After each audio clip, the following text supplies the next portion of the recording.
bergugung tuaton gajah gelar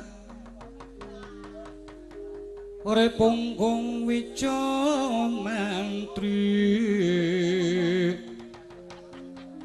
trombilung sabu bandil oh kula badhe nyuwun prisa Raden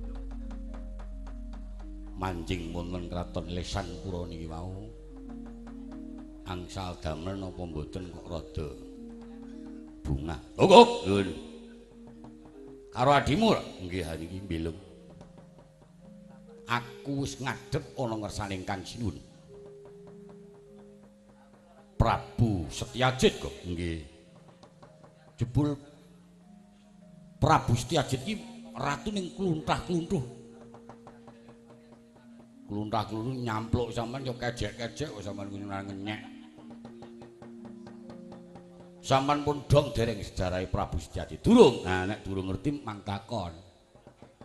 Prabu Setyajid niku riyen rikala nenipun kekasih Raden Ugrasena Senapati Mandura. Niku kadange Prabu Basudewa. Basudewa niku nggih Senapati adine sing jenenge Ugrasena niku nggih Senapati. Lah Ugrasena niku dadi ratu ten Lesanpura. Jenenge Prabu Setyajid. Kakangne Ugrasena niku nggih dadi ratu Timur kekasih Raden Arya Prabu Rukma. Niku anggenipun jumeneng nata wonten ing Kraton Kumbina. Jejuluk Prabu Bismaka niku name jenenge Arya Prabu Rukma. Dine ngerti Kang kuwi ratu ning goblok. Pondong dereng. Wis. Nom-nomane Setyajid niku Ugrasena. Nah, nom-nomane Togog niku Kamin Tumplong jeng. Tak penyak modar kowe engko. Mah ngonek aku Kamin Tumplong. Narasumber padake. Sumber memala wae piye?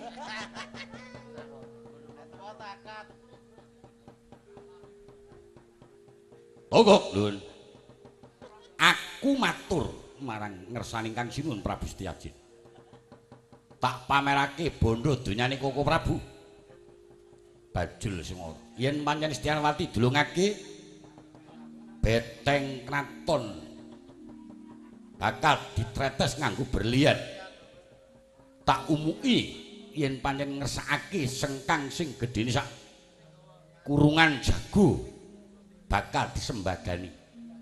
Upama gayuh lan ngersakake reta sing digawe saka emas bakal kasembadan. Kawusanan nalendra Lesanpura Prabu Setyajid ora kersa Sukawangsulan sing maju jenenge Resniwira. Kuwi sapa kok? Nah. Resniwira niku anake Setyajid sing mbarep.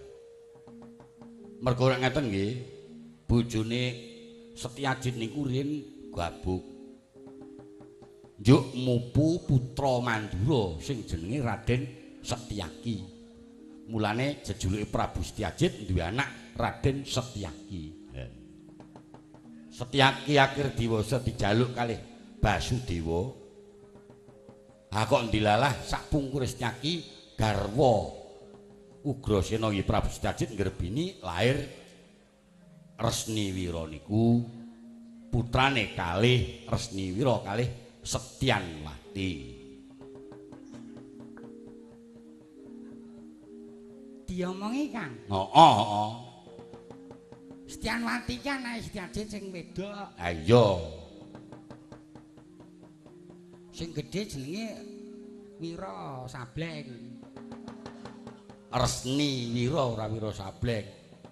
Wira Sableng. Domongi kok ndak ra ngerti. Heeh.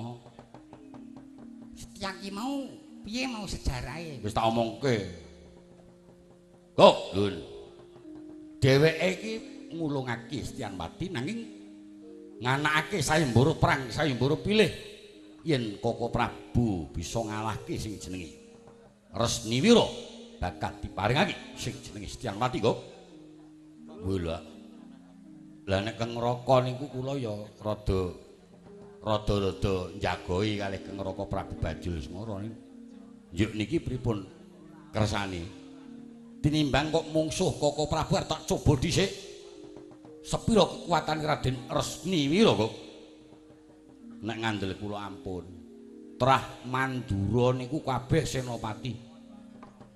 Wiwit saking Prabu Basudewa, Ugrasena sak anak turune niku jago kerengan kabeh. Anake Basudewa Baladewa niku wah nom-nomane kejeme mboten umum apa-apa plek. Narayana sakniki Prabu Bathara Kresna niku kedunungan kawicaksanan sing linangkung. Yuk Setyaki niku ya senopati.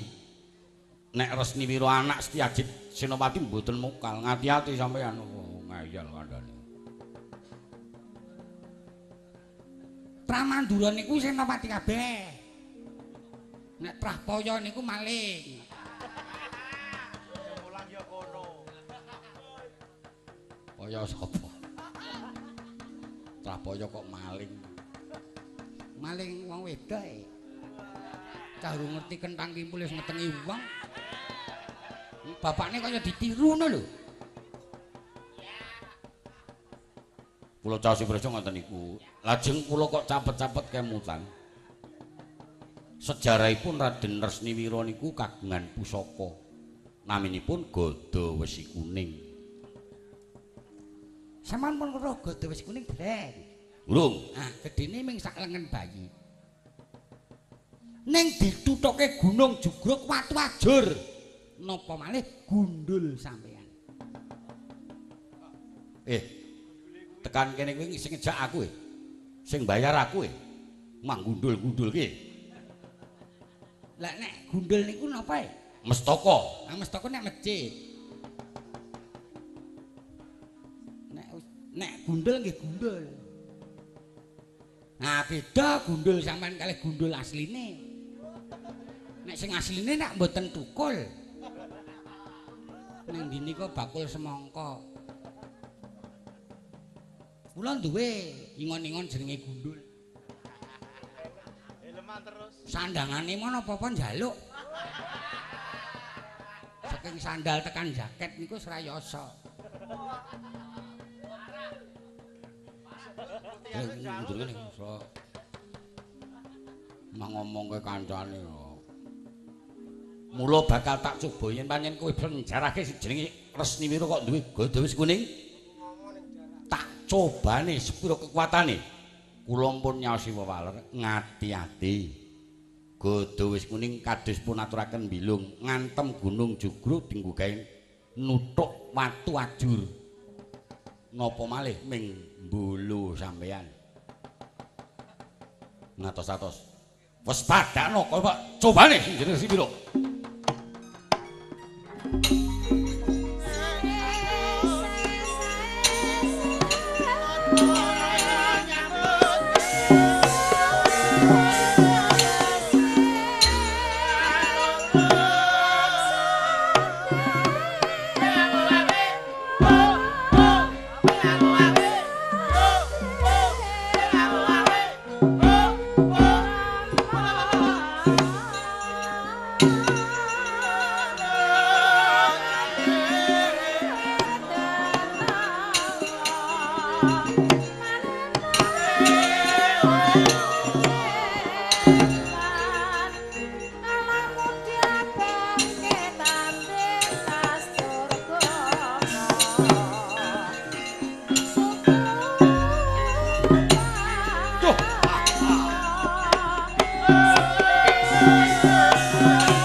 anggur sesumbar Molindu bumi gonceng kumaluduk guntur ketuk humap sang coloni iti lumembak penyuk mambang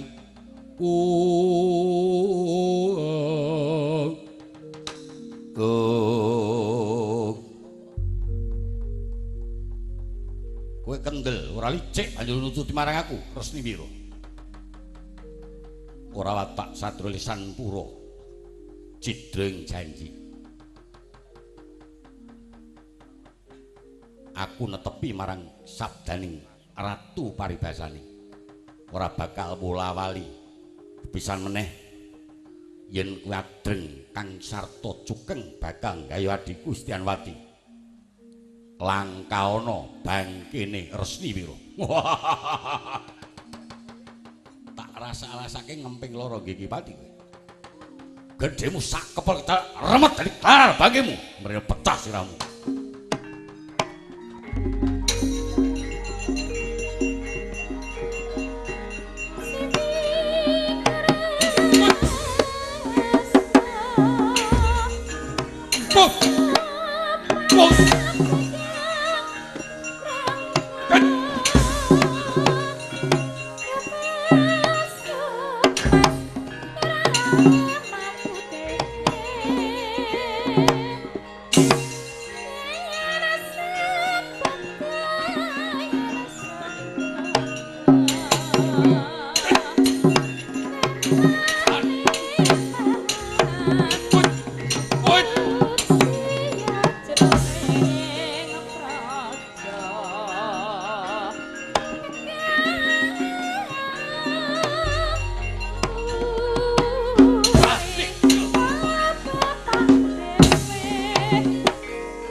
Iya lemu.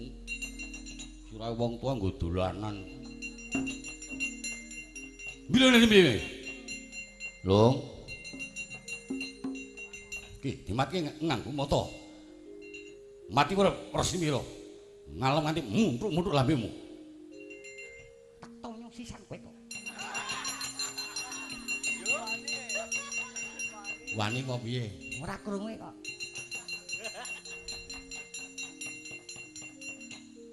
Atos godhong lumbu kulite Resni Wira. Tak jotos ping pindho gladran kuandane. Iki Senopati kok. Raden Dengen putra Kurana sing ngalahke wong sak negara Tirta Kadasar. Raden Dengen putra iki mulane kowe nek ngalem ki karo Resni Wira ki rasah nganti muntuk-muntuk lambemu. Iki kali Dengen.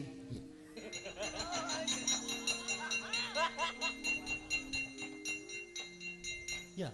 Ya apa iki? Wis padano tak tugele-gule mundur. Maki tenan. Ki Senopati Tirta Kadasar.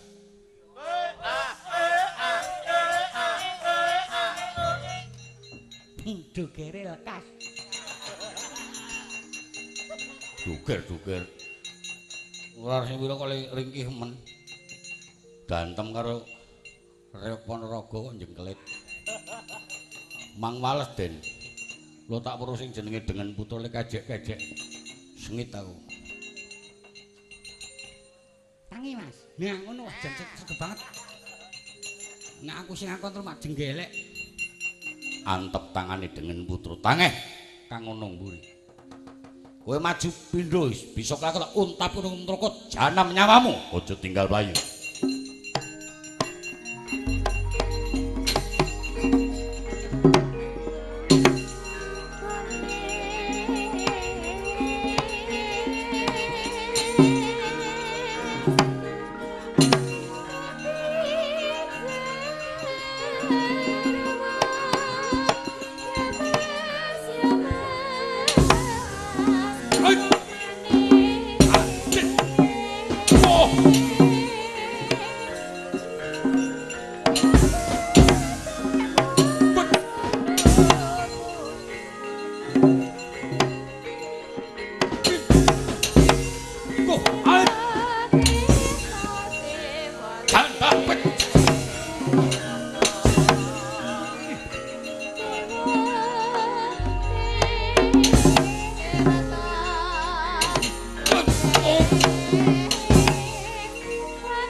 Gentenan saya.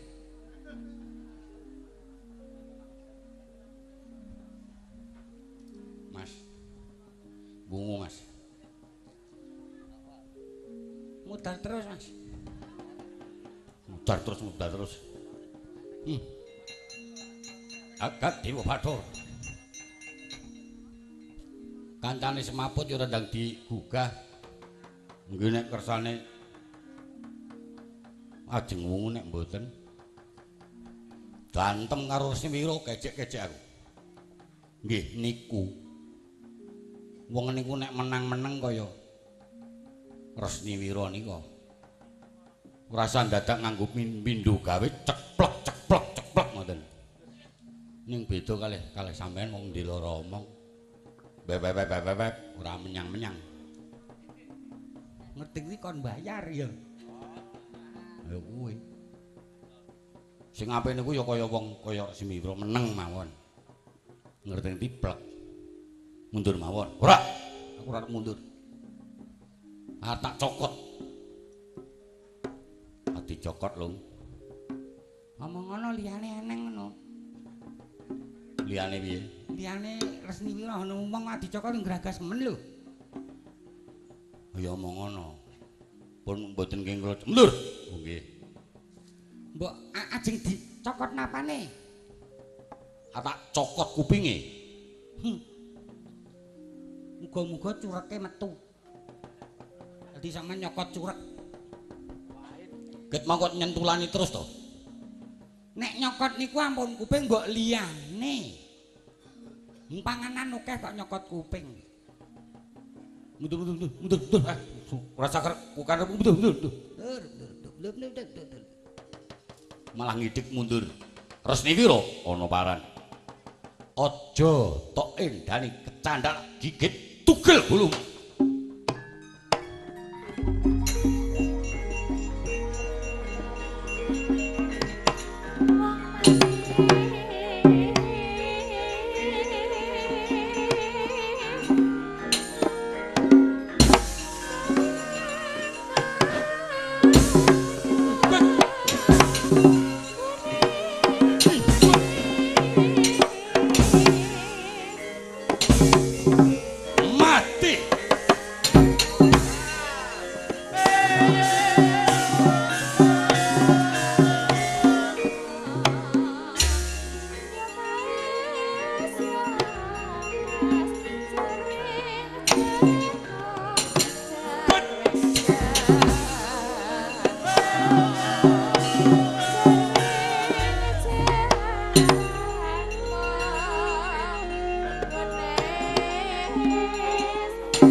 Raden kok ragi kerangkang-rangkang mengsah utusan saking Tirta Kadasar. Menapa kepareng kula mbiyantu Patih kula sapa wae ora kena maju. Aku moh nyipati Sentana Lesanpura, prajurit Lesanpura lan Wadyabala Lesanpura dadi banten. Cukup aku ing bakal saguh dadi bebanten ing perang. Wih manggaken. Dengan putra sing katon tanganku apa? Kowe nggawa gada sing ora sepira gadamu, sing ora sepira gedene apa meneh kadigdayane. Aja nganti kesampluk tak kira aku ngobahke gada iki bisa kakon nemai marang kowe. Tibakno mrene ya legane ati.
Dede karep kula niki. Mas Wira edan. Jugete kene dibanting mari. Jugete aku ora dibanting ae sak 40 dina apese iki.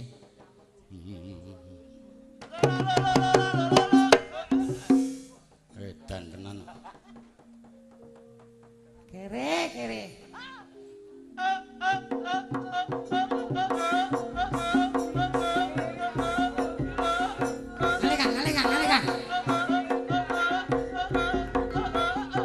Penak tenan nih.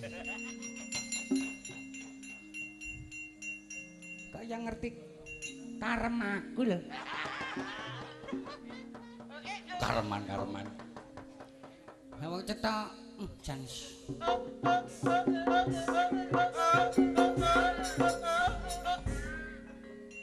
Kok dok ndek penyakit? Lah nggih mbilung ngaten niku. Kula ngaten iki niku nek ngaten nggih dados niku. Aja kok dituthukke dienggo nyetrum wong nggih. Nek jogeke terus dibanting niku mari. Ning nek mboten dibanting nggih 40 dina. Ha niki.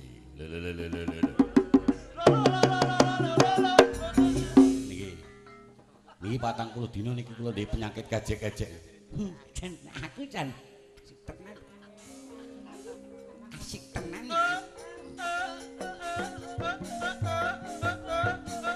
Lu ngopo to? Ngaliya. Kere. Iku maneh. Iki nek nang kene wis ora apa-apa, nek nang omah. Apa ora ngurusake abahan werna-werna. Bos.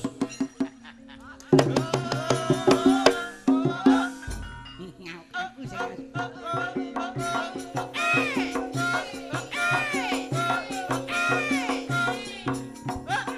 nang kotak barang ya isih.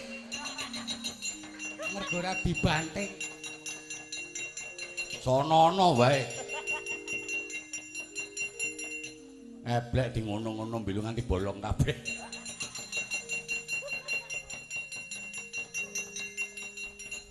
Jan ora urus tenan. Iki ngopo to? Sapa-sapa ditronjoli.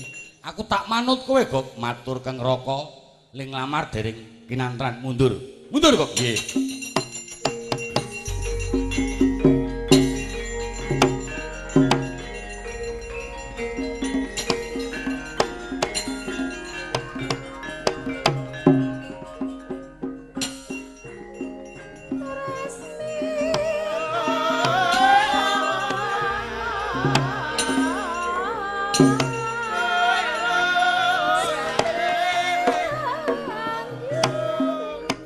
Kakang Patih, kula wonten dawuh Raden. Senajan sing jeneng Dengen Putra mundur, nang kabeh aja nganti padha bungah. Lan aja nganti padha gumuyu dhisik. Aku kuwatir lamun to Dengen Putra iki banjur ndawake para radya balani mula. Padha tansah tugur nying kanthi waspada yen ana apa-apa mengko matura marang aku jer kabeh sing tanggung jawab aku. Inggih mustaka dawuh. Mugi-mugi kewala paduka anggenipun ngawontenaken sayembara perang. Ampun ngantos kelindih ing yuda tak jaluk pangestumu mundur sawetara. Kula nuwun ngestakaken dawuh Raden.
Yaksa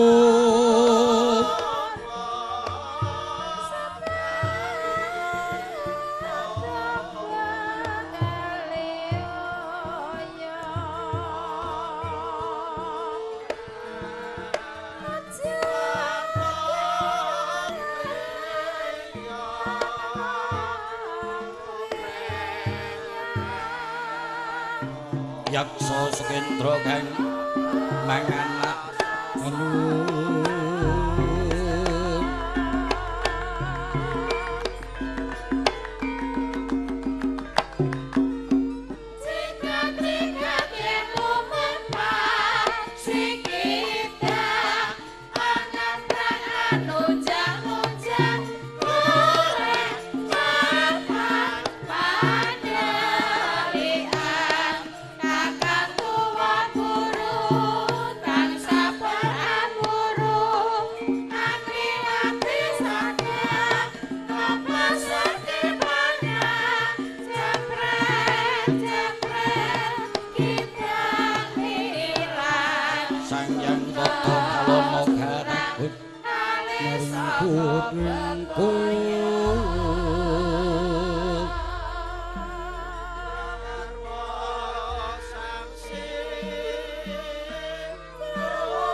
wonten pulo alit nyingkating lamat yen ta kadulu amung lengganing gunung kang katingal manjila hangalela sesengep mega pepayung langit lenggat lenggut kaliling pedhut biru maya kang kawistara lah pundhita ing anggung rinempaka lari ing basa wileting Panandra ora kaya deking kraton ing tirta kadasar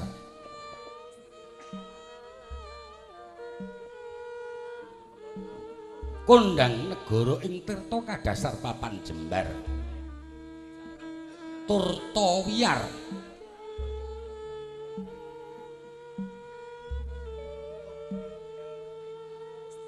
siti ketingal mamur nanging irang subur kajeng lamun tlatah negari ing tirta kadasar awis Jawa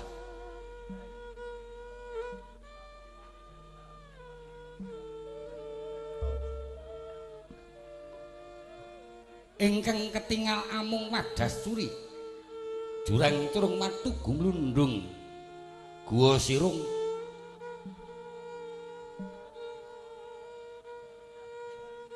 kena sinebut lamun teng pasiten tlatah ing tirta kadasar pasiten kang grasak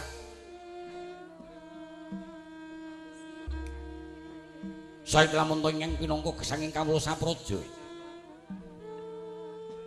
ana salah sawijining tlaga tirtane kang buket pliket kang sarta butek amung kantun endhek-endhek warni ijem cawuh ganggeng ulaman lumut nanging paripaksa ing kono kang kinarya gesanging kawula sapraja awit sangka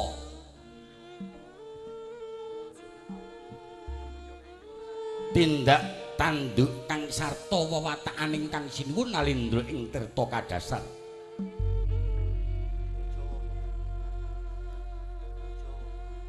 nalindra kondang sentosa turta prakosa ageng aluhur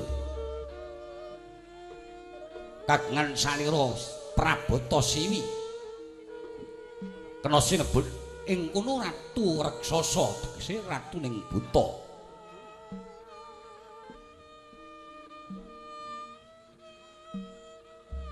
Salira Prabata Siwi Prabata wis ngarani Gunung Siwi anak persasat sak gunung anakan gledrah yen lumampah anyebabah yen topi nuju lenggah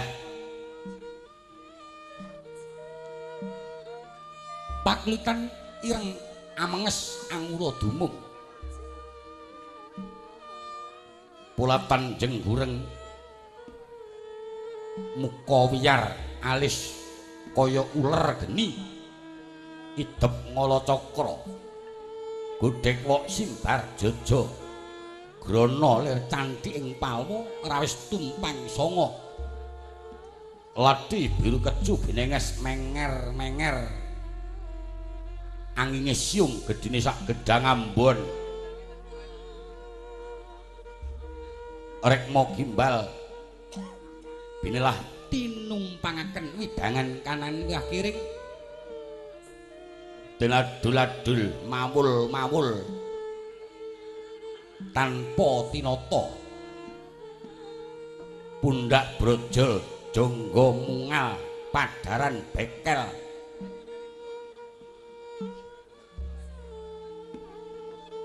suku ngrekencang sak glugu-glugu lenggah siniwaka ing kono keparengan dijuluk Prabu Bajul Sengara parandene senajan yaksa nanging kapinujon gandrung kapirang trenyuh pulatane awis sanga gedhening buta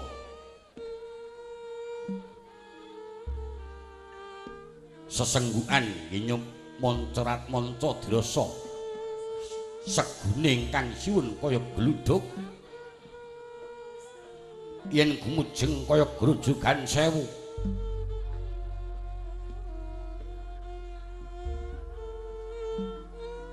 yen damu kaya angin yen lumampah amawalindo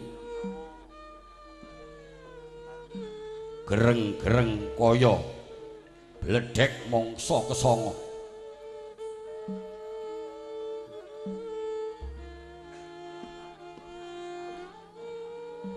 nalika semanten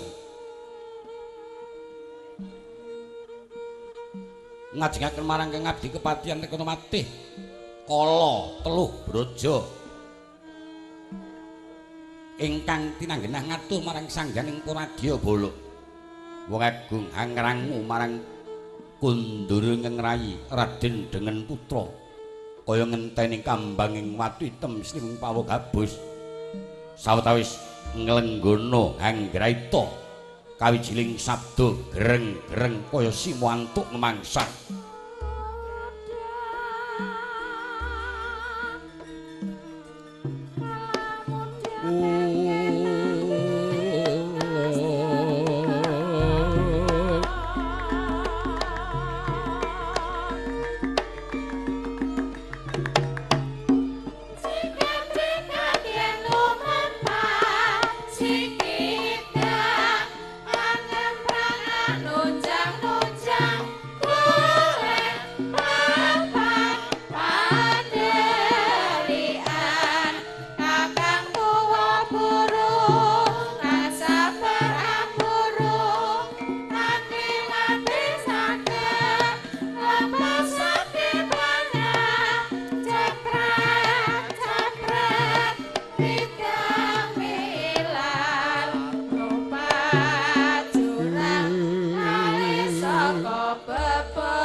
yata risedeng siniwaka wis prapti dampar kencana Masri sang nata binadara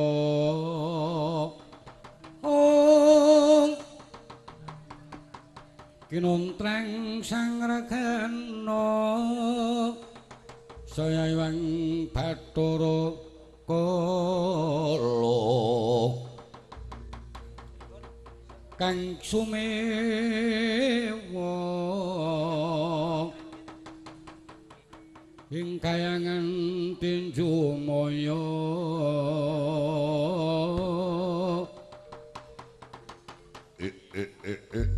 adalah bujleng pislana cik-cikan bati ulun-ulun timbalan ngadawu sinuwun aku ngenteni adikku dengan putra kaya ngenteni kambanging watu hitam sliming palwa gabus Murandang Bali mongko sing jeneng Istianwati tansah gawang-gawang onong pepadoning netraku Pati opo iki kang aran kena lara asmara Pati kowe wis tau dadi wong enom kepiye rasamu mbok menawa ana wewaler sangka para sepuh sampurnaning ratu kudu sumanding prameswari Pati sinuwun apa kula tri sabar sawetawis panjenengan saestu leres sabdanipun para sepuh sampurnanipun Alindra menika yen sampun amengku prameswari kula kinten boten wonten Nalindra jagat rat pramudita ingkang saged sami dhateng kelenggan dalem ingkang sinuwun tumraping kasudibyan tumraping kaprawiran mboten badhe wonten ingkang sami menapa malih anglangkungi nggih nuwun pangapunten namung sekedhik cacatipun ingkang sinuwun dereng amengku prameswari oh lata tak kadang-kadang kang sarta impi-impi aku kudu bisa jejer karo Stianwati teh sing kondange ayu blengah-blengah ngungkuli widodari dedeg piategi ngungkuli putri kayangan teh mbok menawa bakal bisa gawe marmeng atiku yen aku miyos sangka ing Tulaya bakal siniwaka digandeng tanganku ngrangkul geger njiwiti pundak wah kaya ngapa teh kaya ngapa mareme pamikir yen nganti kasembadan kaya kang tak jarwakake sinuwun kenging sinibat yen to padiku menika edan kapali Buddha mboten perlu sanget-sanget ingin anggenipun menggalih mangke mindak gerah ewah sinuwun teh sing jeneng lara asmara kuwi ya kaya sing tak rasakake lingguh kaya neng tengene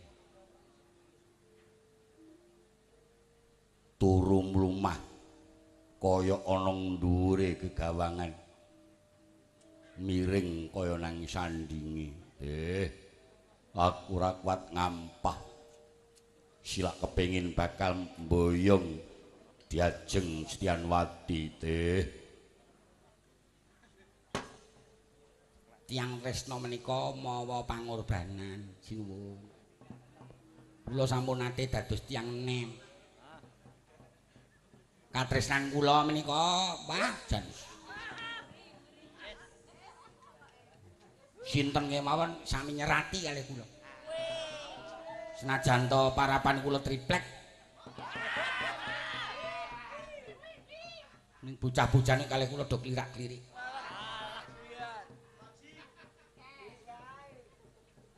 Sing ngesir kula nika wonten bagus, beli bagus ning mripate cacat siji. Gaya nek namatke. Nek ketoke mendelik ning kok beling. Rumiyin mbok menawi trap-trapimu neker. Kowe iki sing ngakon ngomong sapa? Usul. Sarombongan nika wonten 21 menika sing ora nglayangi ming siji. Ngrumangsani nek tumpakane rung ngapiruwa. Sing GL Pro. Sing Ninja. Do ngapeli kalih kula, do kepencut kalih kula.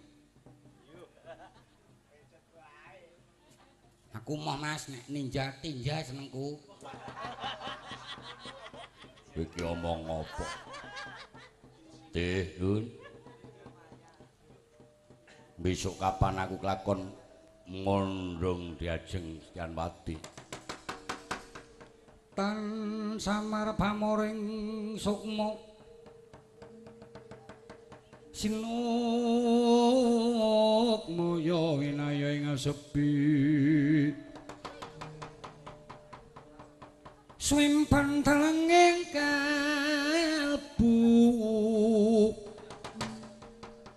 Pambukaning warana taran saking liep layap loyo ping ngaluyup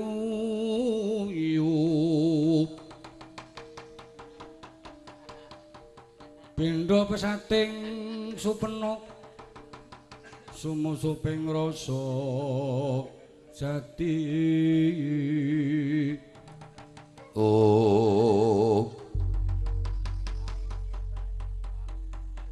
Ica sabdaning Kang Sinun Prabu Bajul Sengkana nggih. Kang Miyak Pasiban Koko Prabu kula nggih sowan Koko Prabu.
Riri sarda pamulating ranu terus karsaning sun dening kanyut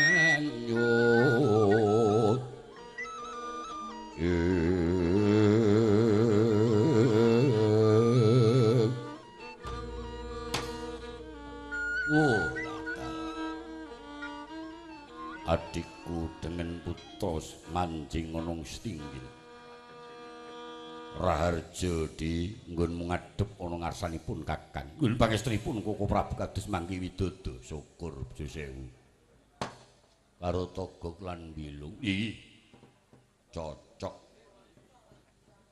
Togog karo Bilung dadi kancamu iki Togog Nun padha slamet iki pangestrinipun Kang Sinuwun Bilung semono uga nggih pangestunipun Kang Sinuwun kadreng rasa pangarasaku marang si Adi kepiye nggonmu nglamar ana ing kraton Lesanpura Setyanwati dulungke apa ora? Tadah deduka ing kathah. Upami to ing rai kalepatan menggah saking kersanipun Koko Prabu kedah kula dipun pidana. Jangga manglung kadigasa. Dodo mungal katamanana pusaka ing rai nderek. Gagal saking penyuwun kula Koko Prabu. Karoban mengsah awit mitu saking Sinopati ing Lesanpura putra dalem Prabu Setyajid ing kasih Raden Resniwira ngawontenaken pakembaya yen Koko Prabu saged ngendhih kridanipun Raden Resniwira badhe klampah mboyong Dewi Setyanwati. Kalana kalarakut maringkut sungnya kang mawingis-wingis kororo-pore kagiri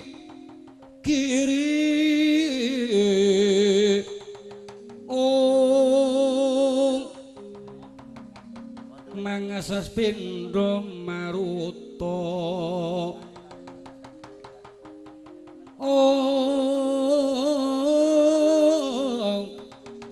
netra lil surya gambar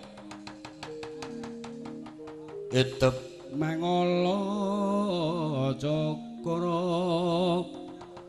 yen lumaku yayaham momo klinduk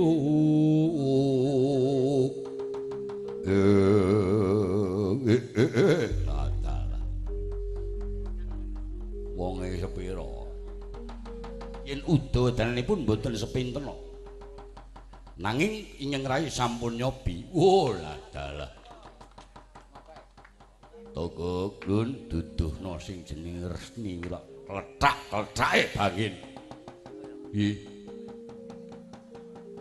kowe nata wadyabala apa dene patih tak dawuh supaya nata barisaning para buta gedhe cilik nom tuwa aja nganti ana sing kari ditap dintekke nglurug ana Lesanpura yen pancen Resniwira kalahke Setyanwati tetep ora dulungke kraton Lesanpura dadekna bumi angus nyuwun pamit hati-hati Wati.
Mutinang Karangabang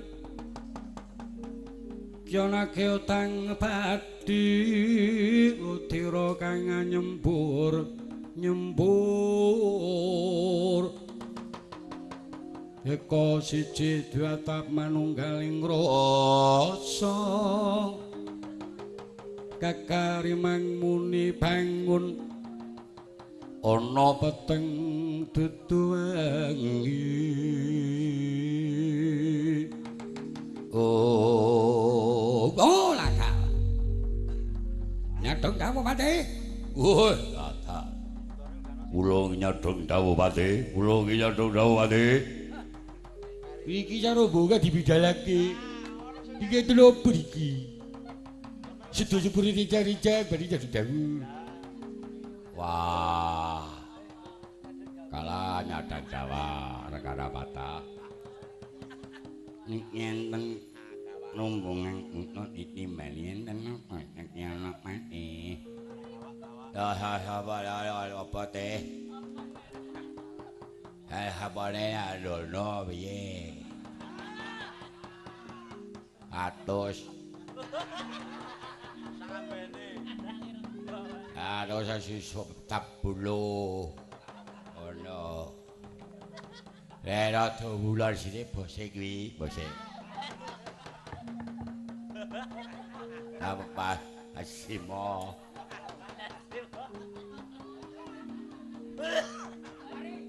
ora rasa omong kowe ya omong malah marahi mangkel aku cangkama ajawatan ya ngamang ajawatan cangkama halak panyakat kawa ya apa we hang ye ono atur woloro piye so lawe piye nep woloro atus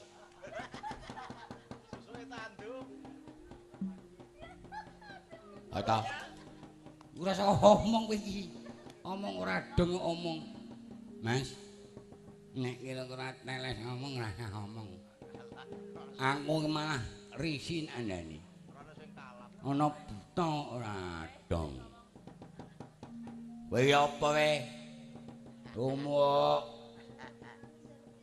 klakson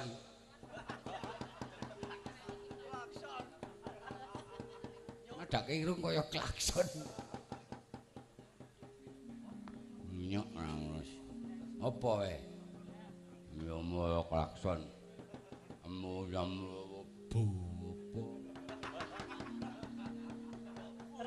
wobel meruk lho sakmene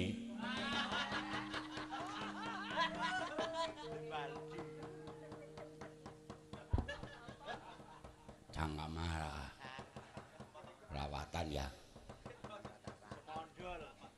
apa wae melu-melu mbasmu kok batakku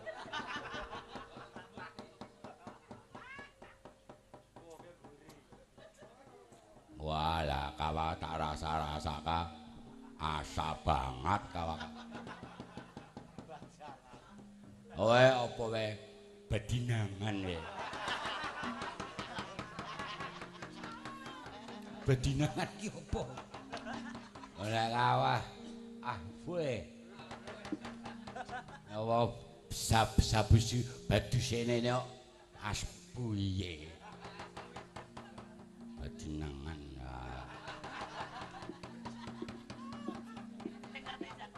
iki nek ora dipisah rak gelut buta loro ora patek cocok nek nika kalih niki jan ora cocok menapa-napa padu siji sirahe telu-telu siji kaya bataku wis ora tau dong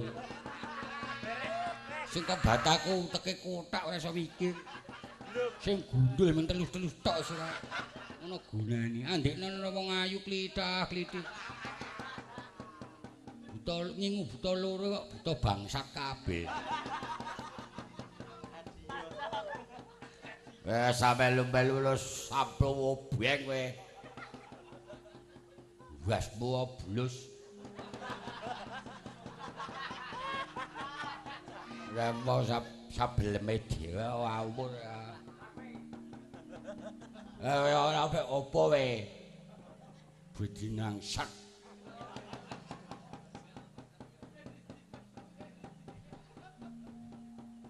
Dipisah wae apike siji njaba siji kene.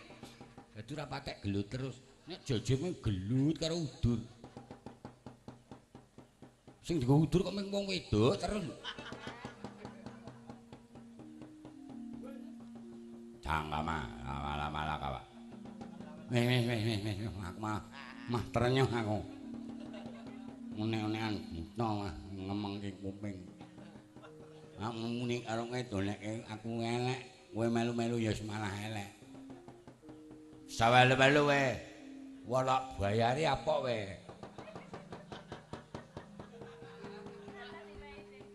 Wewe kaya doblok to. Kolboe kenapot.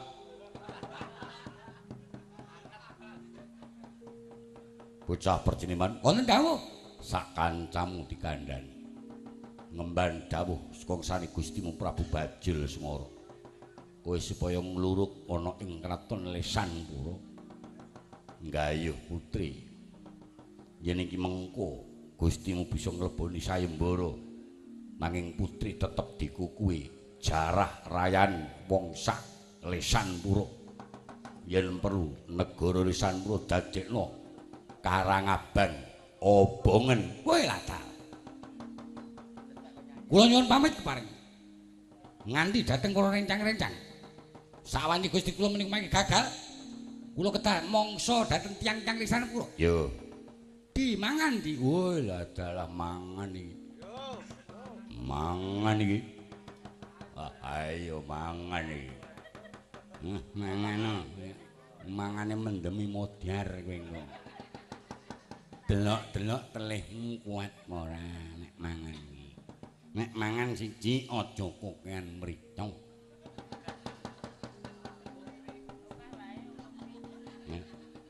Loro aja nganggo lombok. Nek telihmu ora kuat. Ya. Memangan ning nek iso sing bayar. Aja kok sing gratis. Memangan gratis digawa, dibuntel, disaki go mulih oleh-oleh. Kuwi ora bener. Karo nek mangan iki aja sak plastike. Ora kena digiling ngono.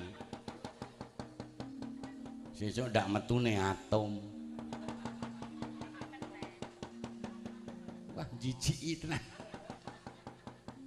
Mangan ndemah rambayar kok le muluk cangkeme dingak-ngake mentet to.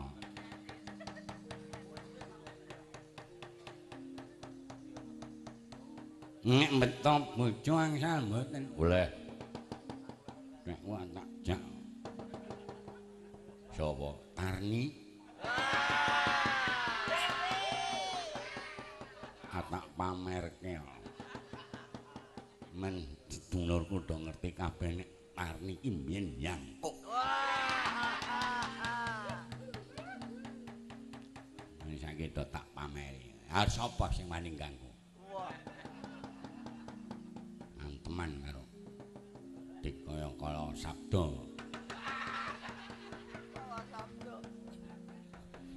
Ana sing wedi. Angkepe nganti kaya sing iso nek ming kono ngono kok.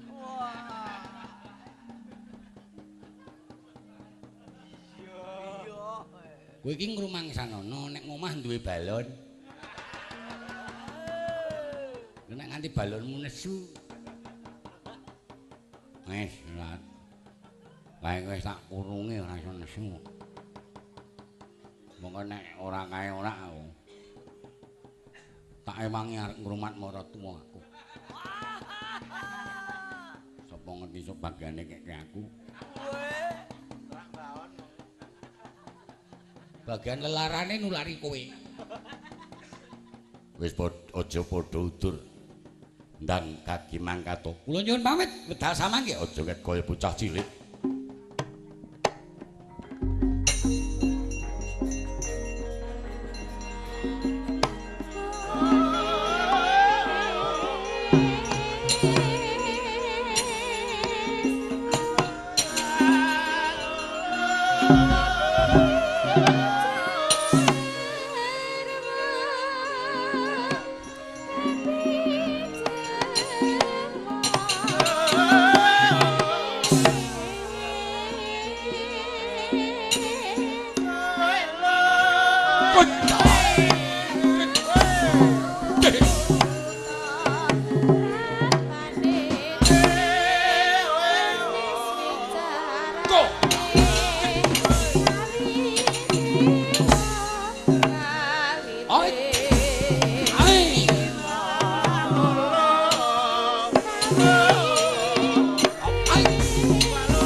Ana buta menek kayu gajemba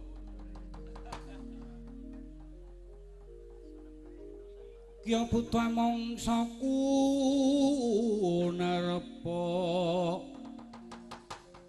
Weweku ngadang marga Geblak pating jenggelan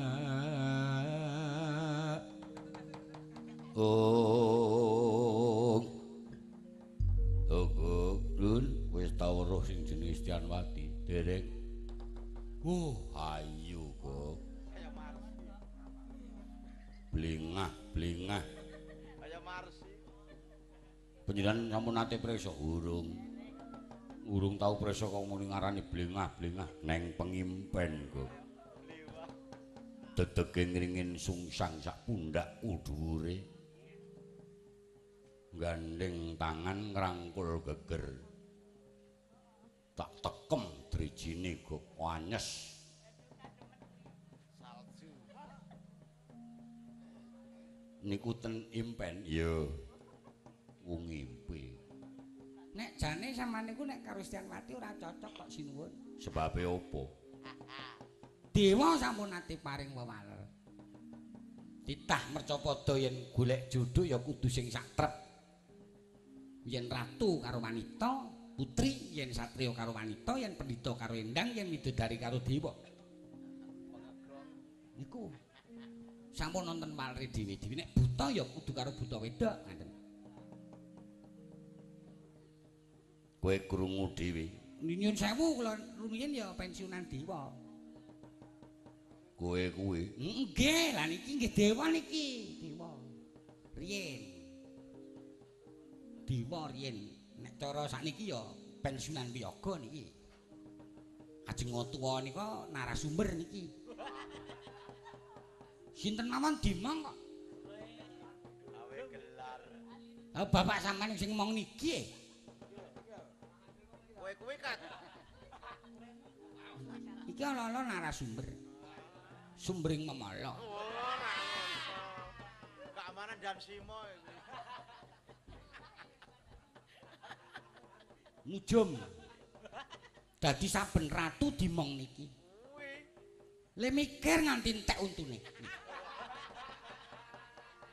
tur diwarahi Allah. Anggepmu cotrop sisan kuwi mah. Nek nyasi prisa ki kae Gustimu ora kok aku sing di. Panjenengan menika sampun mireng dereng wau. Wis. Dadi nek titah niku nek golek jodoh ya kudu sing satrep. Satriya karo wanita, nek putri kalih ratu, nek buta ya kudu golek buta wedok. Mongko sampean niku buta. Kudu golek buta wedok sing nganggep sampean niku ayu ngoten. Ampun Kostian mati lah niki putri-putri ning ratu, kudune sing gayuh niku ya paling ora ya satri sing utama, mboten kok kaya sampean. Mangke ndak diarani nek ngono menungsa kuwi malah donasar nglisir saka dasaring pepathokan ora manut karo wewaler. Menungsa kuwi nek karo kewan malah ngurus kewane niku. Jalaran kewan niku malah aturan. Wedhus niku padha dene wedhus gembel kalih Jawa mboten gelem. Padha-padha sikil papat sapi karo kebo mboten gelem. Jaran kalih sebramo, babi kalih celeng nggih mboten purun. Ula karo ula.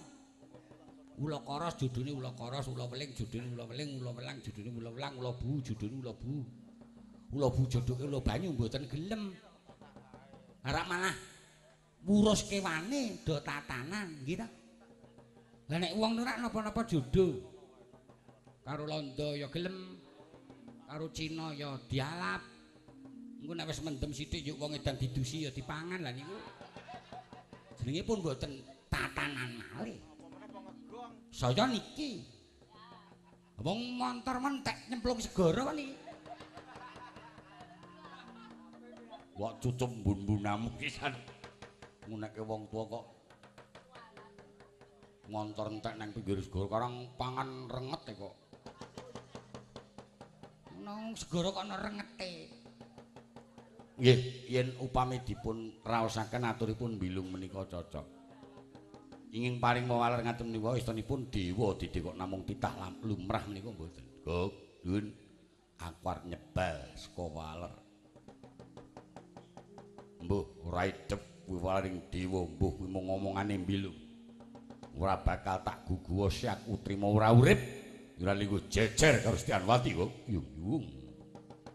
Panjenengan tresna ki abot sanggane. Wong tresna ki abot sanggane tenang. Ha iki ku sumpahe trima ora urip nek ora gandeng karo Stianwati. Ceniya. Wong tresna ki wong wedok siji lanang loro ya ana. Ana wedok siji nggurayan. Abot tenan sanggane wong tresna kuwi anak loro ya ditinggal nganti kengelin do kuru-kuru kaje kok. Alasane payu mbunang nang kono bulane. Buncingan riti karo triplek bareng ngopo kaya.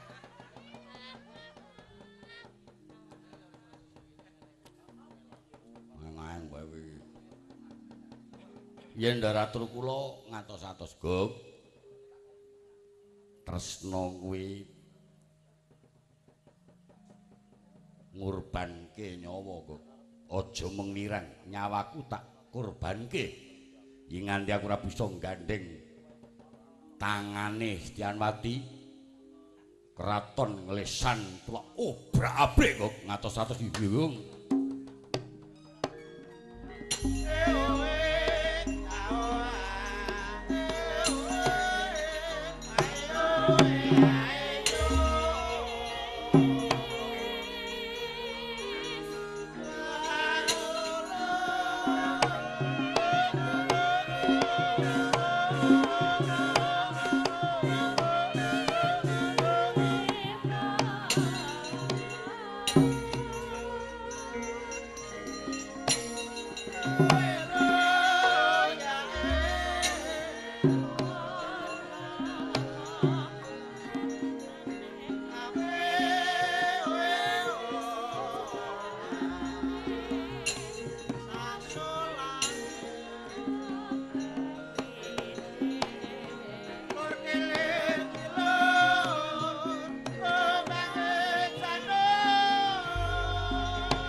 Nenggih ingkang lenggah wonten ing Stinggil Negaring Astina.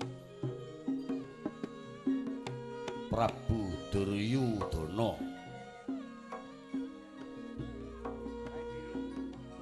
dangu nggih nyut angrangmu marang piswaning para sentana. Dangu nggih nyut angarsa rawing para sepuh samangke kepareng para sepuh manjing wonten ing Stinggil. Nurakaya Sang Topo Begawan dunut kadhiraken mangringan Patih Sengkuni. Kaya dene arit kaya dene lari-alit Sang Topo Begawan dunambundhet astan ingkang sinuwun. Kaya ana kang arsa kakersaken dening Sang Topo Begawan Durna angrepih amemelas marang sang ingkang sinuwun Prabu Duryudana.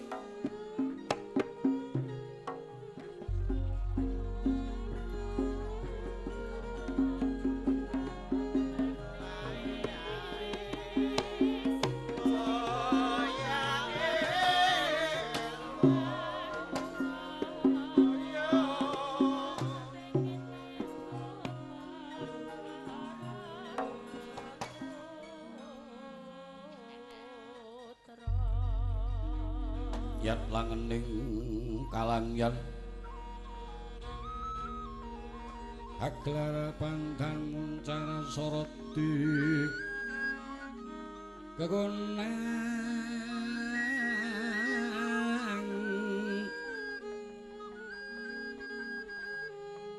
sorote tan padang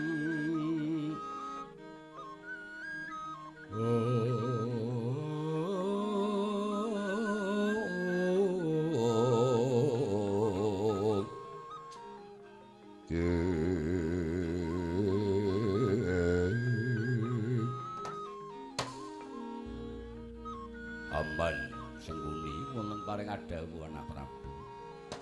Sawetawis paman kekalih mboten atus bocah langung-langung paman Durna.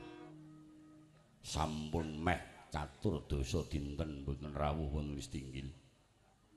Teka Paduka ing nderekaken lajeng amundhit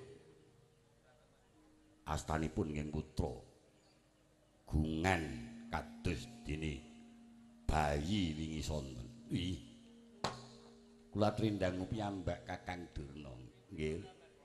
Aman wonten kersa menapa? Ana Prabu, kula menika sampun ndang manggen kula suwita wonten ing negari Ngastina dene dereng nate nampi bebingah saking anak Prabu Jaka Pitana. Mboten kateges bebingah menika wujuding bondo perbeya.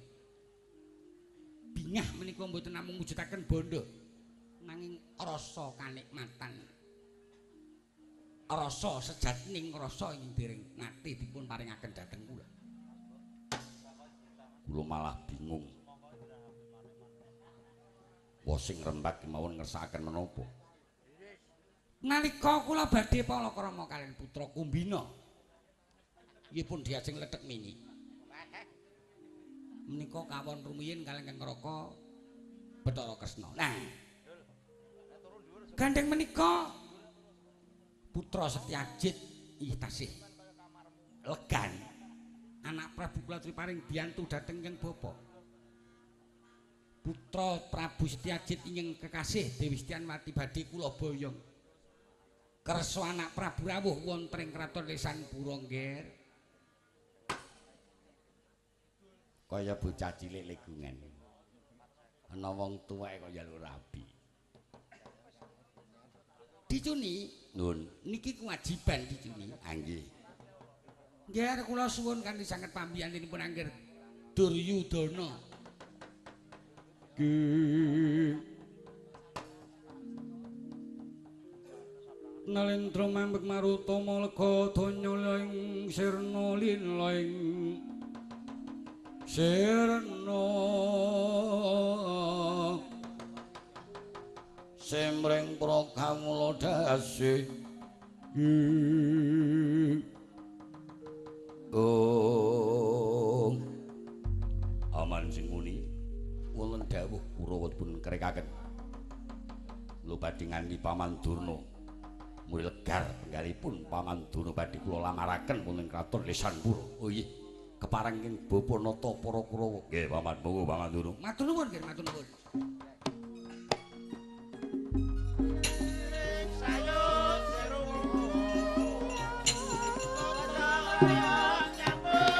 Oh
kasang saya dalwararas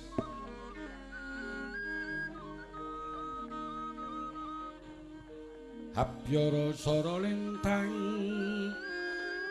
kumadhap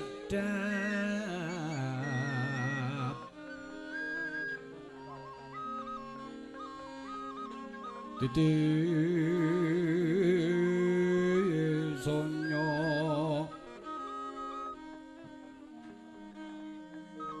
titi sonya madya latri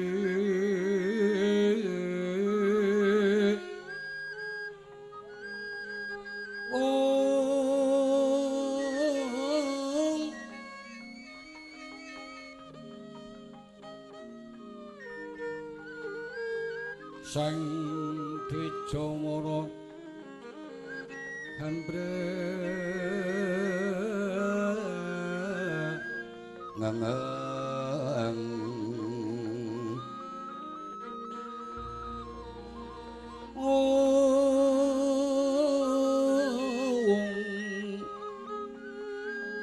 karnaning pudyanira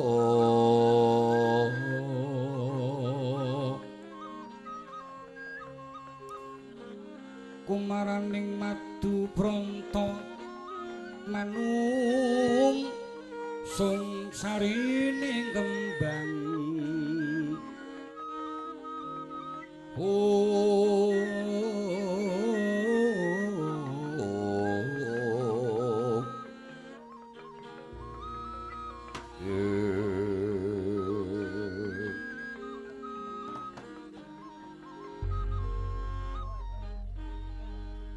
ora bakal samar pandulning ingsun kaya iki purunganku Gatotkaca. Ih. Kesinggihanku. Raharja jeneng para ngadhep ana ngarsane ingsun. Pangestu dalem kados widadonir ing sambi kala piswanipun ing putra mboten langkung kepareng aturaken sumembang abdi. Iya tak tampa. Udawa lho. Mbagekno purunanmu Gatotkaca. Ngaturaken karaharjan nggih Gatotkaca nampa pangestu patih. Kaya ora sawiji apa syukur Bejo Sewu. Gawe kaget Gatotkaca ngadhep ana ngarsane ingsun. Wo. Samanggi pepundhen kula ngamarta sami sungkawa ing penggalih. Karana sawetawis pepundhen kula Paman Janaka Mendra saking kasadran Madukara. Tanpa taliwara dhateng para pepundhen. Pramodal samangki Wa Prabu sepados rawuh wonten ngamarta gegambaranipun negari Ngamarta manggih pepeteng Wa Prabu ing kedah saged amadhangaken. Jero Wa Prabu samun saged minangka sesepuh ing Ngamarta pengayoming Pandhawa. Nggih, kula. Ingkang nampa ruwet wektu iki ora mungake para kadang Pandhawa. Nanging ingsun ya nampa ruwet Setyaki iki ya murca. Paman Setyaki ugi murca. Iya. Ngene wae. Bebarengan nyuwun keparenging Bathara. Muga-muga Janaka enggal bisa timbul. Setyaki uga tumulya bisa timbul. Mongko Paman Setyaki sak ketara. Wis ana tri Senen tri Kemis ora sih bocaos ana ing Kraton Borawati. Aduh. Lajeng ngene-ngene Paman Setyaki tindak pundi wae? Tak titipi sono Kaca Paesan durung paring keterangan kang terwaca. Dados ngaten menika nggih namung nderek matur. Inging manggih pepeteng menika mboten ngomongaken para sesembahan kula Pandhawa. Nanging Yai Setyaki ingkang Paman Setyaki menika ugi murca saking negari Borawati. Prayoginipun kula aturi pasrah dhateng Kang Wakewala. Sagedipun Raden Janaka ugi tumuli timbul. Raden Setyaki ugi tumulya saged kondur. Wedal samangke kula semanggaken Wa Prabu. Jeren Borawati lan Ngamarta sami-sami manggih pepeteng Wa Prabu. Kresna sinayang mangglung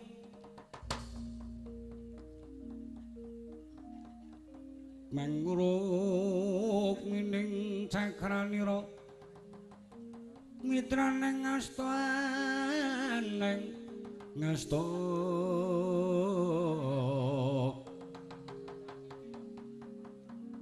ngetono diwi kramane rasa gunung sabda gunung katon bisa mangsa bumi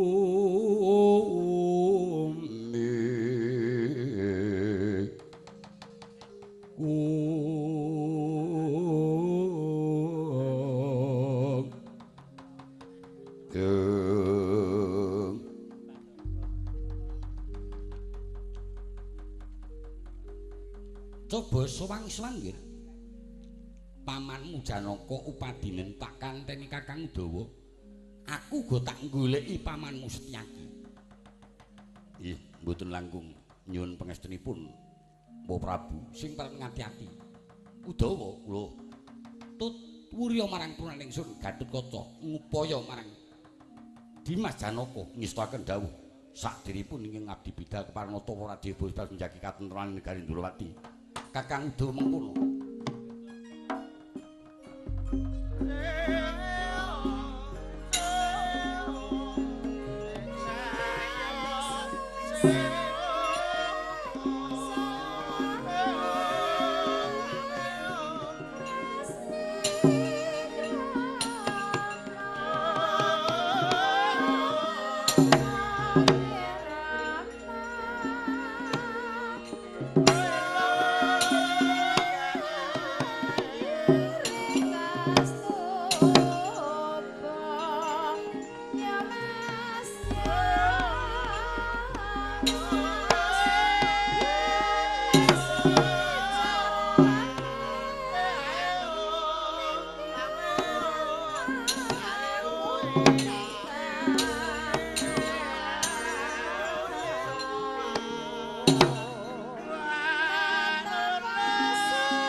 Gatotkaca kaji gentar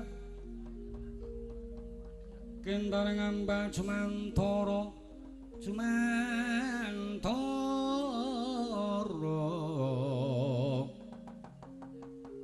mancat bundang asta jangga ngasta jangga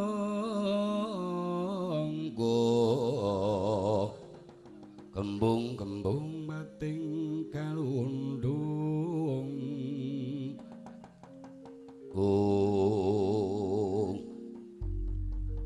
ampun ngantos kirang waspada ampun ngantos kaecalan kawaspadan iya kok ribetipun Ngamarta lan ribetipun Ndrawati menika sami Yai Janaka menika kekembanganing negari Ngamarta Yai Setyaki menika Senopati Ndrawati. Nggih, wosipun milyanipun anggih ampun ngantos tebih tumraping pandugi mugi-mugi tumulya saged pinanggih ingkang paman Yai Janaka. Iya, Bupati. Aja bebarengan marang lakuku aku tak ngambang Jimantara. Mbok menawa nggonku ngambang Jimantara bisa mangerti ana ngendi papan lenggahe pepundhenku paman Janaka. Kula tak alon-alon nderek tindakipun Raden Gatotkaca. Iya.